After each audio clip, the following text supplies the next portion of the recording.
Once upon a time, in a small village, there lived a donkey.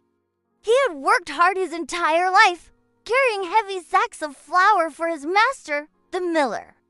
But now he was old and tired. His master, seeing he was no longer useful, decided to get rid of him. The donkey, overhearing the cruel plan, felt a deep sadness, but then a spark of an idea lit up his old eyes. He decided to run away and go to the town of Bremen, where he could become a musician. He had always been told he had a fine, loud bray.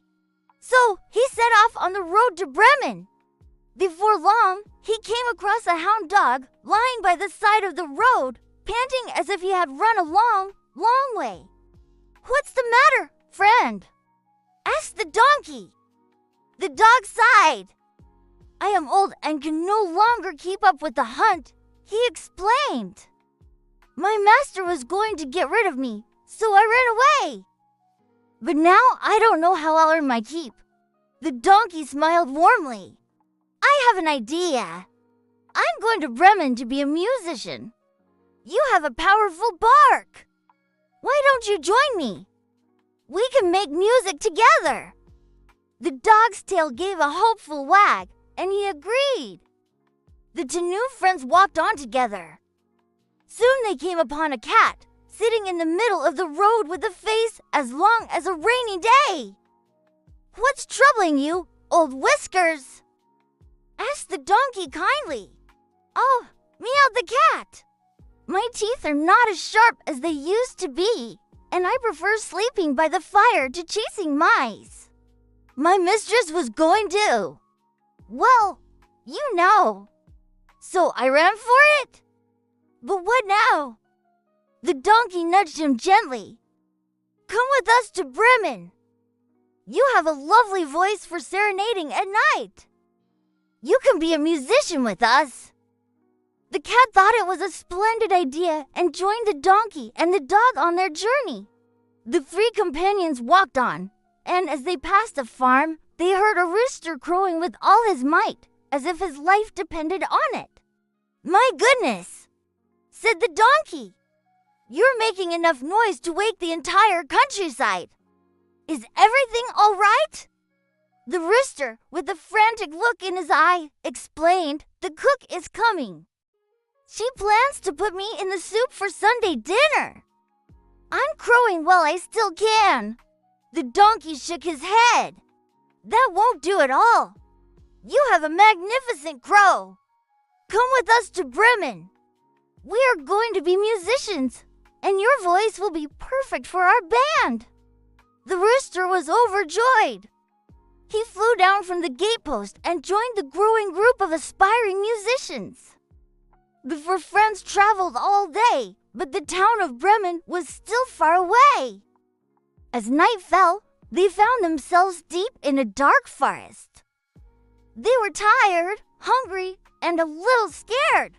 The donkey and the dog lay down under a large oak tree, while the cat curled up on a branch, and the rooster, wanting the safest spot, flew all the way to the very top. From his high perch, the rooster looked around and saw a tiny light flickering in the distance. He called down to his friends, "I see a light. There must be a house nearby." The donkey replied, "Then we must go there. Perhaps we can find some food and a warm place to sleep." The dog added, "Yes, a bone or two would be wonderful right about now." They all agreed and made their way towards the light. As they got closer, the light grew brighter, and they saw it was coming from a cozy-looking cottage. But something didn't feel right. The donkey, being the tallest, crept up to the window and peeked inside. His eyes grew wide. He tiptoed back to his friends and whispered, "I see a table loaded with delicious food and drink. But there are robbers sitting around it, enjoying a feast and counting their stolen gold." The four friends were very hungry, and the sight of all that food made their stomachs rumble. They huddled together to come up with a plan to scare the robbers away. They decided to use their unique musical talents The donkey placed its front hooves on the windowsill. The dog jumped onto the donkey's back. The cat climbed up onto the dog's back, and the rooster flew up and perched on the cat's head. At a signal, they all began their performance.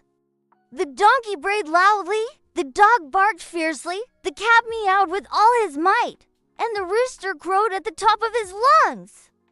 It was a terrifying, unearthly sound. The robbers, hearing the horrible racket and seeing the strange, shadowy figure in the window, thought a monster had come to get them. They screamed in terror, jumped up from the table, and ran out of the cottage and into the dark woods as fast as their legs could carry them. The four musicians, very pleased with their success, went inside. They couldn't believe their luck. They sat down at the table and ate and drank until they were full and happy. After their grand meal, they found comfortable places to sleep for the night. The donkey lay down on a pile of straw in the yard. The dog curled up behind the door. The cat found a warm spot on the hearth, near the embers of the fire. And the rooster flew up to the roof beam. They were all so tired from their long day that they fell fast asleep. Later that night, the leader of the robbers, seeing that the light in the cottage was out, and all was quiet, decided to send one of his men back to investigate. The robber crept silently into the dark cottage. He saw the cat's eyes gleaming like hot coals in the darkness and thought they were the embers of the fire. He reached out with a match to light it. The cat, not liking this one bit, hissed, spat, and scratched the robber's face with its sharp claws. The robber yelled in pain and tried to run out the back door. But as he ran past, the dog, lying in wait, bit him hard on the leg. The robber stumbled out into the yard right where the donkey was sleeping. The donkey gave him a powerful kick with his hind legs. The commotion woke the rooster, who began to crow from the rooftop, cock-a-doodle-doo. The terrified robber ran back to his leader as fast as he could. He was shaking from head to toe. "It's horrible," he cried. "There's a terrible witch in the house who scratched me with her long fingernails. By the door, a man with a knife stabbed me in the leg. In the yard, a huge monster hit me with a wooden club. And on the roof, the judge shouted, 'Bring the scoundrel to me.'" After hearing this terrifying tale, the robbers were too scared to ever go back to the cottage again. The Bremen town musicians, however, loved their new home so much that they decided to stay. They had food, a warm roof over their heads, and most importantly, they had each other. They never made it to Bremen, but they didn't mind. They had found something much better, a family and a place where they belonged. They lived happily in the cottage for the rest of their days, making music together whenever they pleased. The moral of this story is that you should never judge someone by their age or appearance. The donkey, dog, cat, and rooster were all considered old and useless, but by working together and using their unique talents, they found a new purpose and a happy life. It shows us the power of teamwork and friendship, and that everyone has value, no matter who they are. Thanks for listening. I hope you have sweet dreams. Don't forget to like and subscribe for more stories. Good night.